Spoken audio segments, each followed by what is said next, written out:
2 years ago, I thought I had everything figured out. A solid marriage, a beautiful little boy, and a life that seemed stable enough to count on. My name's Nick. I'm 35 now. Back then, I was still with my wife. Well, ex-wife now. Let's call her Nina. She's 32, and we have a 7-year-old son, Mikey. Nina and I had a long history. We started dating in high school, totally smitten with each other, and even followed each other to college. I joined the Army early on, thinking it would help us avoid future issues, and she waited for me just like we promised each other. During college, we got married. It wasn't some extravagant event, but it felt meaningful. Then Mikey was born, and that's when everything began to unravel. From the moment our son arrived, Nina was like a different person. Her mood was constantly dark. She lashed out at me over anything and everything, and the tension in the house grew unbearable. At first, I chalked it up to the stress of new motherhood, postpartum struggles, or just the exhaustion of raising a baby. I tend to be easygoing, so I didn't engage in the fights. I kept telling myself things would settle down eventually, but they didn't. In fact, things just got worse as Mikey got older. Nina would sometimes go completely silent, not just with me, but with our son, too. It finally hit me that this wasn't a rough patch. This was a deeper issue, and I knew we needed to address it. Problem was, trying to talk to her was like walking into a minefield. She's the kind of person who flies off the handle over the smallest thing, but then shuts down completely when you ask what's really wrong. It was a nightmare cycle. I'd try to guess what was upsetting her, and 90% of the time, I'd get it wrong. When I did guess right, it only bought me a few minutes of peace before the next explosion. Eventually, I felt backed into a corner. I had to figure out the truth, no matter how painful it might be. One day, I noticed a dating app on her phone. That was the tipping point. I decided to make a fake profile using a random guy's photo and see if she'd talk to me, if she was really looking to cheat. Maybe she'd open up to this stranger. Sure enough, she took the bait. She was coy about her personal life, but she definitely seemed open to meeting someone new if she liked them enough. That already said a lot.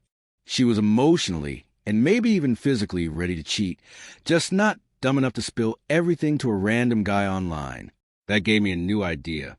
Back in high school, before Nina and I got together, she had dated another guy. Let's call him Jake. I remember what he looked like, and with a little digging through social media, I found a more current photo of him. I used that for a second fake profile. My gut told me that if she thought she was reconnecting with an old flame, someone she trusted, she might finally open up, and she did. The second she thought Jake was back in her life, she let everything out. She said breaking up with him had been a huge mistake. She talked about how he'd ended up more successful than me, earning more money, living a better life. She resented choosing me instead of him. Then came the dagger. She admitted she hated me. Worse still, she said she couldn't stand our son because he looked too much like me. I just sat there staring at the screen, trying to breathe through the hurt. How could anyone say something like that about their own child? But I wasn't done. I pushed further through the fake account. I asked her why she hadn't left me if she was so miserable. She said she'd gotten used to the lifestyle and didn't think she could support herself on her own. Then she added, "At least Nick pays the bills." That was her reason for staying. Convenience. I had one final question. I asked her, if I told you to leave him right now, promise to take care of you, would you leave your son too? She didn't even hesitate. Her answer came within a minute. Yes, she said. She'd walk away from her child if it meant being with someone she believed could give her a better life. I was sick to my stomach. That was it. I dropped the act. I sent her a picture of myself, just me, Nick, along with a message telling her it was over and to pack her things. Her shock was immediate. She started backpedaling, then threatened me, saying she wouldn't agree to a divorce and would use our son against me. But I wasn't going to be manipulated. I hired a top-notch lawyer, and we went to work dividing the assets. In the end, she walked away with nothing but her clothes, which honestly felt like poetic justice. The custody battle was the next hurdle. In court, she turned on the waterworks, saying no child should be taken from his mother. But I had the chat logs and other proof that exposed how she really felt about Mikey. The judge sided with me. I got primary custody, and she was granted only visitation. Her mask fell off completely. Then she said if she couldn't get full custody and child support, then she didn't want anything to do with our son. She stormed out.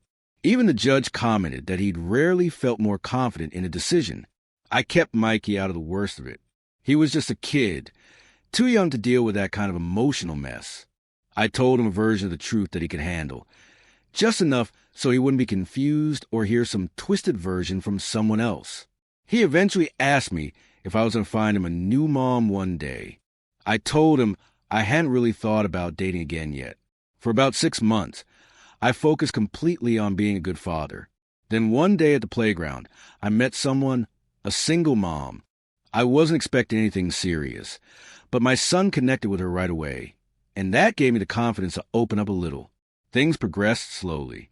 We're living together now, but I'm not rushing back into marriage. And thankfully, she respects that. She gives me the kind of love, respect, and emotional connection I never had before. Looking back, I still can't believe how far things spiraled. But one thing's crystal clear. Life is too short to stay with someone who doesn't respect you or your child. We both deserve better. And now, finally we have it.